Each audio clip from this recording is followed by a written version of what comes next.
Hi everyone, welcome back to our channel.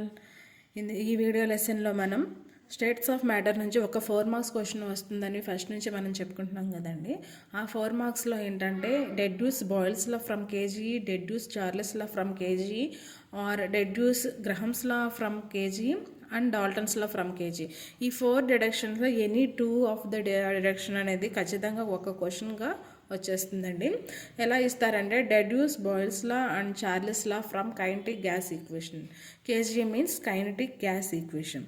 ఇందులో మనకి boils ఇప్పుడు ఫస్ట్ది ఏంటంటే మనం డెరైవ్ చేయబోయేది బాయిల్స్ లా అండి. చాలా జాగ్రత్తగా వినండి, చాలా ఇంపార్టెంట్ 4 మార్క్స్ క్వశ్చన్ అండి. ఇది short answer type question, 4 marks question అనమాట. మనకి బాయిల్స్ లా అంటే ఏమిటో తెలుసు కదా. Pressure is inversely proportional to volume at constant temperature. Pressure is inversely proportional to volume at constant temperature కదా.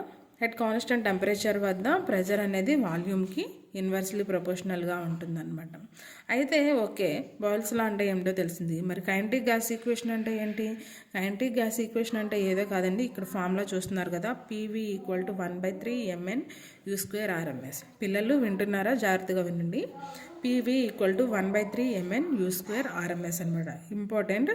ఇది మనకు తెలిస్తేనే కానీ కింద మొత్తం మనం డెడ్యూస్ చేయగలం అనమాట. ఓకే, ఇప్పుడు ఇక్కడ 1 ఉంది కదా, ఈ 1 దాంట్లో ఈ 1 రావాలంటే 2/2ని మల్టిప్లికేషన్ చేసి 2ని డివైడ్ చేస్తే 1 వస్తుంది కదా. సో అందుకనే ఏం చేస్తామంటే ఈ 2ని పెట్టి మల్టిప్లై చేసి ఈ 2 పెట్టి డివైడ్ చేస్తాం అనమాట.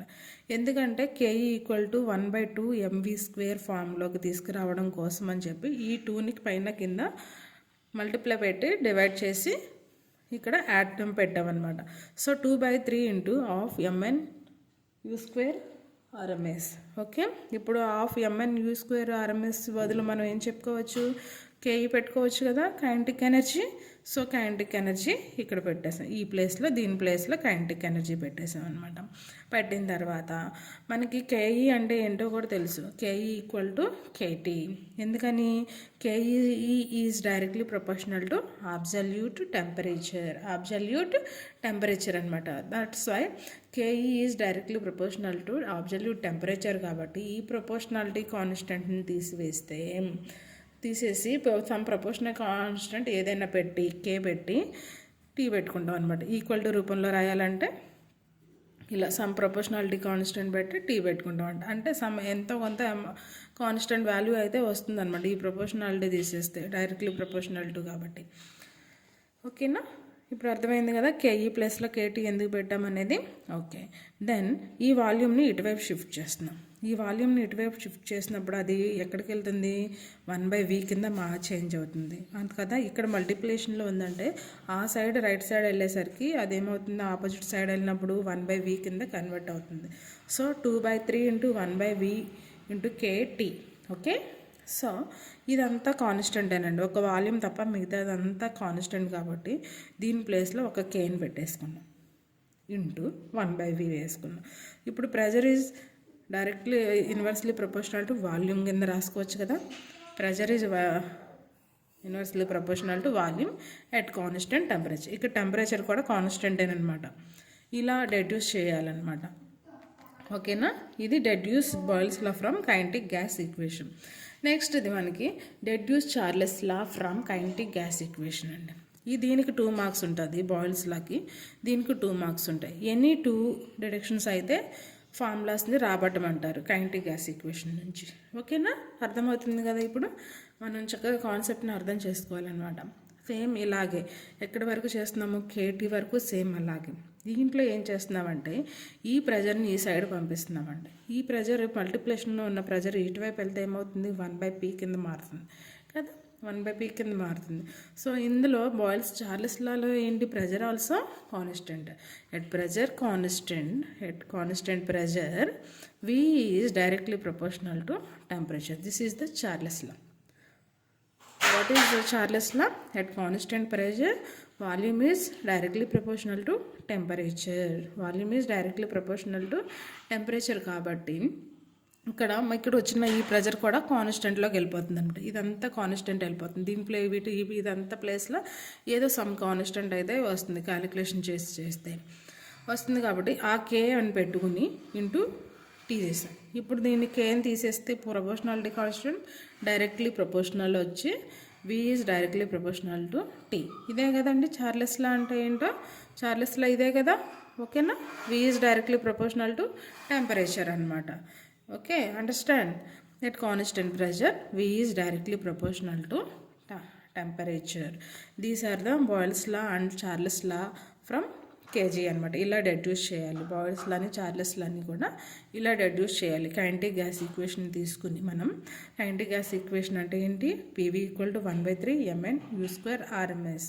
ఈ గ్యాస్ ఈక్వేషన్ తీసుకుని మనం ఈ లాస్ని రాబట్టాలన్నమాట. ఓకేనా. Okay, done. బాయిల్స్ లా, చార్లెస్ లా డన్ అయిపోయింది. నెక్స్ట్ ఏంటి, గ్రహమ్స్ లా అండ్ డాల్టన్స్ లా అనమాట. చూస్తున్నారు కదా. deduce Graham's law and Dalton's law of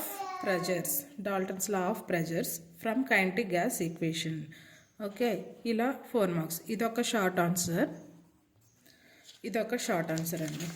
ఇదొక వేరు అనమాట. రెండు సేమ్లా అనిపిస్తాయి కానీ రెండు కూడా వేరు షార్ట్ ఆన్సర్స్.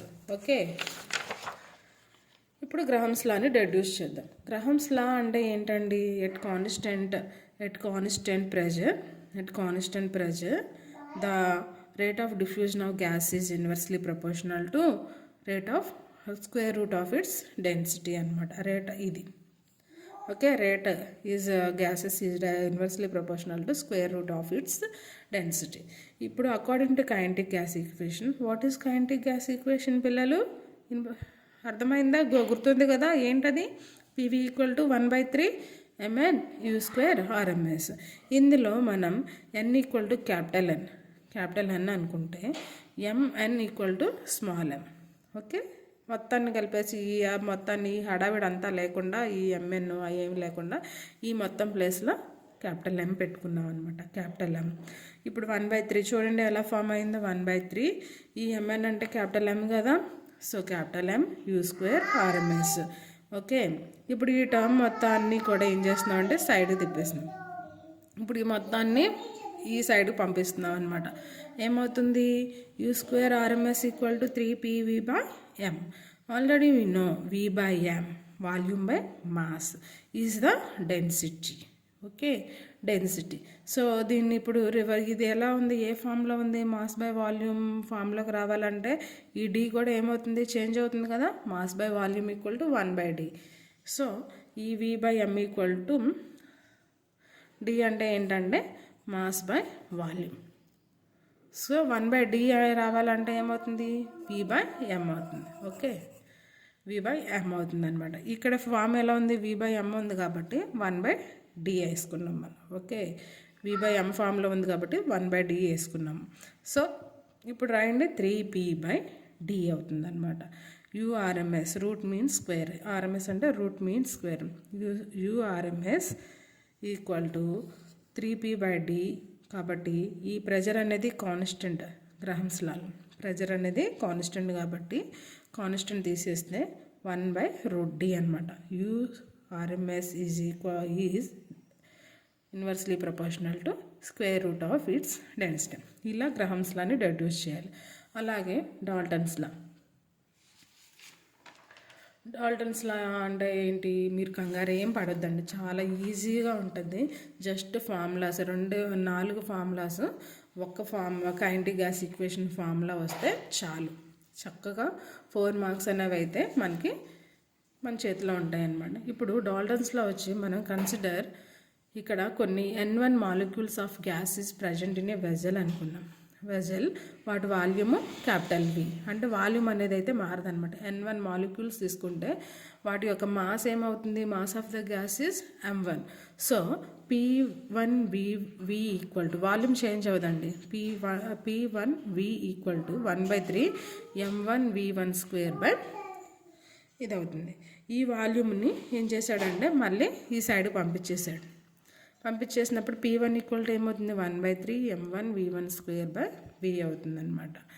ఇప్పుడు నెక్స్ట్ P2 కూడా అలాగే అవుతుంది. ఎందుకని డాల్టన్స్ లా అంటే, అసలు డాల్టన్స్ లా అంటే ఏంటి చెప్పండి, what is Dalton's law? Dalton's law అంటే కంగారు పడేది ఏం లేదు. At constant temperature and volume, the total pressure exerted by the mixture of non-reacting gases is equal to the sum of its partial pressures of individual gases అన్నమాట. Individual gases. For example మీరు వినండి, మీకు అర్థమవుతుంది. ఇప్పుడు దీంట్లో కొంత ప్రెజర్ని తీసుకున్నాము, 2 atmosphere ప్రెజర్ని తీసుకున్నాం. ఇందులో ఒక 1 అట్మాస్ఫియర్ ప్రెజర్ తీసుకుంటే టోటల్ కూడా ఎంత అవుతుంది, 3 అట్మాస్ఫియర్ ప్రెజర్ అనేది అవుతుందన్నమాట. ఇలాగే అనమాట ఇండివిజువల్ ప్రెజర్స్ అనేది టోటల్ ప్రెజర్కి ఈక్వల్ అవుతుంది. కాబట్టి P total equal to P1 + P2 అనమాట. యాడ్ చేసేసాడు. ఇది డాల్టన్స్ లా ఆఫ్ ప్రెజర్స్. ఓకేనా? కన్ఫ్యూజ్ ఏం అవ్వరు కదా ఈ 4 మార్క్స్ క్వశ్చన్స్కి. ఇంతే, చాలా ఈజీ క్వశ్చన్స్ అండి, చాలా ఈజీ అనమాట ఈ టాపిక్. దీంట్లో ఇదంతా డెరివేషన్ చూసి సతమతం అవ్వకుండా చక్కగా నీట్గా ప్రాక్టీస్ చేయండి. ఏదైనా సరే ప్రాక్టీస్ చేస్తేనే వస్తుంది. ప్రాక్టీస్ మేక్స్ మ్యాన్ పర్ఫెక్ట్ కదా. సో ప్రాక్టీస్ చేయడం వల్లనే వస్తుందన్నమాట. చక్కగా ఒక్కసారి నేను చెప్పినది ఒకసారి చూసుకుని రఫ్ నోట్ బుక్లో చక్కగా ప్రాక్టీస్ చేయండి, ఈజీగా వచ్చేస్తుంది. ఖచ్చితంగా రేపు ఎగ్జామ్లో ఐబీ ఎగ్జామ్లో ఈ క్వశ్చన్ వచ్చిందంటే 4 మార్క్స్ అయితే మీకు గ్యారంటీ అనమాట. ఇలా ఇస్తే డిడక్షన్స్ ఇస్తే మాత్రం. ఓకేనా? Okay, thank you so much for watching. మీకు కనుక నచ్చినట్లయితే ఈ వీడియో లైక్ చేయండి, సబ్స్క్రైబ్ చేయండి. ఇలాగే మీలాంటి స్టూడెంట్స్ కూడా కొంతమందికి పంపించండి, మీ ఫ్రెండ్స్కి కూడా చెప్పండి. ఇలా పలానా వీడియోలో తెలుగులో చెప్తారు మేడం, చాలా బాగా చెప్తారు అని చెప్పి. ఓకేనా? Thank you so much for watching.